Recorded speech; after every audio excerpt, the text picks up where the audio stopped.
Hello प्यारे बच्चों, अस्सलाम वालेकुम प्यारे बच्चों। आज मैं आपको बताऊंगी खाना खाने की दुआ।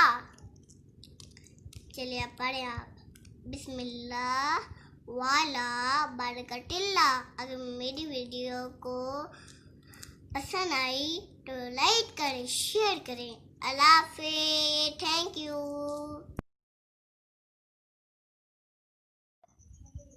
हेलो प्यारे बच्चों, आप सब ठीक हैं?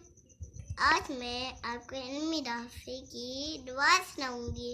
रब्बी ज़िदनी इल्मा, और ए अल्लाह मेरे इल्म में इजाफा फरमा। Oh my God, increase me in my knowledge. Hello प्यारे बच्चों, आज मैं आपको सोने से पहले की दुआ सुनाऊंगी।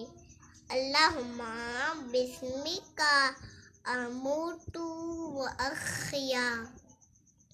अगर मेरी वीडियो को पसंद आई लाइक करें और शेयर करें।